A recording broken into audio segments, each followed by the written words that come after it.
Hello plus 2 class. Today we are going to continue our previous topic related to partnership firm. बच्चे कल हमने जो topic पढ़ा था उसमें हमने पार्टनरशिप फर्म की डेफिनेशन समझी थी, जिसमें हमने ये समझा था कि दो पर्सन मिलकर एक बिज़नेस को चलाते हैं। दो या दो से ज़्यादा लोग भी जो है वो एक पार्टनरशिप फर्म को चला सकते हैं, जिसमें वो ये करते हैं कि बिज़नेस में होने वाले प्रॉफिट को हम मिल बांट कर यूज़ करेंगे और अपने बिज़नेस को इकट्ठे ही कैरी करेंगे। या तो सारे पार्टनर मिलकर अपना बिज़नेस चलाएंगे या सब पार्टनर के बेस पे कोई 2 या 3 पार्टनर जो है वो बिज़नेस को रन करेगा या एक पार्टनर जो है वो बिज़नेस को रन करेगा। वो उनकी म्यूचुअल अंडरस्टैंडिंग के ऊपर बेस्ड है।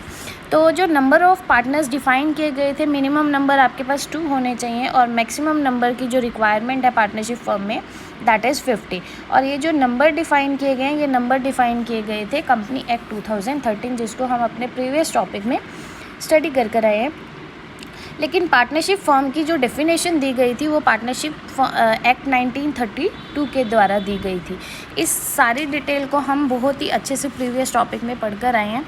तो ऐसा कहा जाता है कि पार्टनर्स को क्या कर लेना चाहिए, एक पार्टनरशिप फर्म बनाने से पहले एक अग्रीमेंट को भी क्या कर लेना चाहिए, बना लेना चाहिए। इस अग्रीमेंट से आपके बिजनेस में की सारी टर्म्स एंड कंडीशंस जो हैं वो मेंशन होनी चाहिए, ताकि इन फ्यूचर आपकी जो पार्टनर्स का रिलेशन है ना तो वो ख़राब हो और ना ही आपका पार्टनरशिप फर्म है उस पर कोई एडवर्स इफ़ेक्ट पड़े।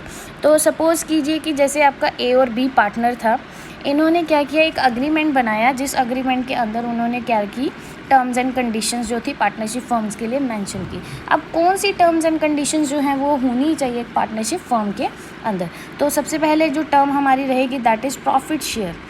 यानी एक पार्टनर जो है वो आपस में किस रेशो में प्रॉफिट को शेयर करेंगे, वो रेशो आपकी डिफ़ाइन होनी चाहिए। अगर कोई पार्टनर जो है वो एक्स्ट्रा वर्क करता है फर्म के लिए, एक एम्प्लॉई का काम करता है, तो क्या उस पार्टनर को सैलरी दी जानी चाहिए या नहीं दी जानी चाहिए, उसे कुछ एक्स्ट्रा मॉनेटरी बेनिफिट मिलना चाहिए या नहीं मिलना चाहिए, ये भी हम क्या करेंगे, इन टर्म्स एंड कंडीशन में मेंशन करेंगे। अगर पार्टनरशिप फर्म अपने फ्यूचर ग्रोथ के लिए या किसी और फ्यूचर अनसर्टेनिटी को फुलफ़िल करने के लिए कुछ रिज़र्व बनाना चाहता है, तो वो रिज़र्व की क्या टर्म्स रहेंगी वो भी आपकी मेंशन होनी चाहिए इस अग्रीमेंट के अंदर। और जो इंटरेस्ट ऑन कैपिटल होगा वो कितना रहेगा। इंटरेस्ट ऑन कैपिटल मतलब जैसे ए पार्टनर ने 1 लाख लगाया और बी पार्टनर ने 1.5 लाख लगाया, तो 2.5 लाख की जो कैपिटल हो गई फर्म के अंदर, तो इस 2.5 लाख के लिए जो ओनर हैं वो तो कुछ अपने रिटर्न की क्या करेंगे, एक्सपेक्टेशंस करेंगे। तो जो फर्म है और जो पार्टनर्स हैं, आपने +1 में भी पढ़ा होगा, मैंने आपको भी बताया कि जो बिज़नेस फर्म है और जो उनके ओनर्स हैं वो दोनों ही सेपरेट एंटिटी रखते हैं।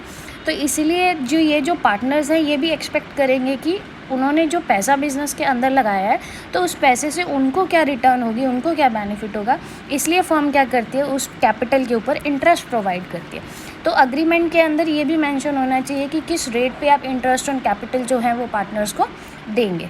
नेक्स्ट आ जाता है हमारे पास इंटरेस्ट ऑन ड्राइंग। अगर कोई किसी पार्टनर को अपने पर्सनल खर्चे के लिए कुछ पैसे की रिक्वायरमेंट होती है तो वो फर्म से कुछ पैसे को निकाल सकता है, जिसको हम क्या कहते हैं, ड्राइंग्स कहते हैं। वो ड्राइंग्स किस तरह से होनी चाहिए उसकी भी जो कंडीशंस होंगी वो इस अग्रीमेंट में मेंशन की जाएगी। और फर्म जैसे इंटरेस्ट ऑन कैपिटल अगर आपको दे रही है, तो अगर आप ड्राइंग कर रहे हैं तो वो इंटरेस्ट ऑन ड्राइंग आपसे चार्ज भी करेगी। तो वो इंटरेस्ट ऑन ड्राइंग कितनी होनी चाहिए वो भी इस अग्रीमेंट के अंदर मेंशन होनी चाहिए।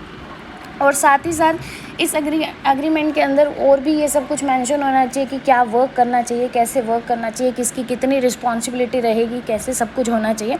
तो ये सारा अग्रीमेंट जो पार्टनरशिप फर्म के लिए बनाया जाता है, इसे हम अकाउंटिंग लैंग्वेज में जो अग्रीमेंट का नाम दिया जाता है दैट इज़ पार्टनरशिप डीड। हम इसे पार्टनरशिप डीड के नाम से जानते हैं।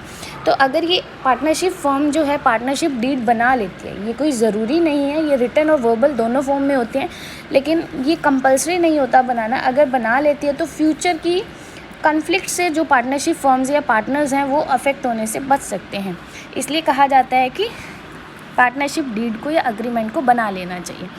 तो ये कुछ टर्म्स एंड कंडीशंस थी जो पार्टनरशिप डीड से रिलेटेड थी।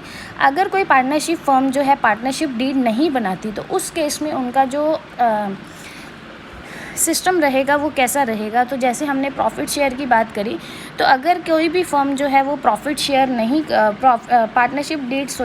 पार्टनरशिप डीड नहीं बनाता तो वो कैसे प्रॉफिट को शेयर करेगा। तो सारे के सारे पार्टनर्स जो होंगे वो प्रॉफिट्स को इक्वली डिवाइड करेंगे अपने आप में।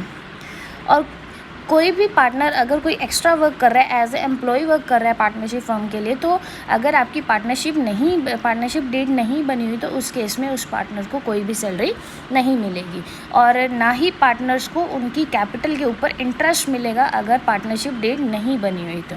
अगर कोई पार्टनरशिप ड्राइंग कर लेता है और पार्टनरशिप डीड नहीं बनी हुई पार्टनरशिप फर्म के लिए, तो फर्म जो है वो किसी भी पार्टनर से इंटरेस्ट ऑन ड्राइंग जो है वो भी चार्ज नहीं करेगा। इसके लिए जो स्पेशल आपको ध्यान रखना है वो ये बात है कि अगर कोई पार्टनर फर्म को लोन दे रहा है, जैसे मैंने पहले बताया कि पार्टनर और पार्टनरशिप फर्म जो है वो अपनी अपनी सेपरेट एंटिटी रखते हैं, तो इसलिए जो पार्टनर है वो फर्म को क्या कर सकता है, लोन भी प्रोवाइड कर सकता है। तो जो पार्टनर फर्म को लोन प्रोवाइड करेगा in the absence of partnership deed, तो partner will charge 6% per annum on as interest on loan from the firm. तो ये कुछ रहेगा हमारे जब हम पार्टनरशिप डीड को नहीं बनाते, और ना ही कोई एक्स्ट्रा मॉनेटरी बेनिफिट किसी भी पार्टनर को दिया जाएगा कमीशन के बेस पे, बोनस के बेस पे या किसी और बेस पे।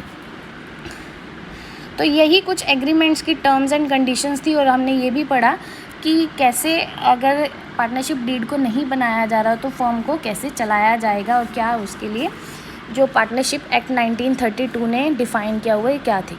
I hope you will understand this topic, you have understood this topic. If you have any doubt, please let me know, otherwise don't forget to pray for everyone. See you later in next video. Till then, take care everybody. Bye bye. Thank you.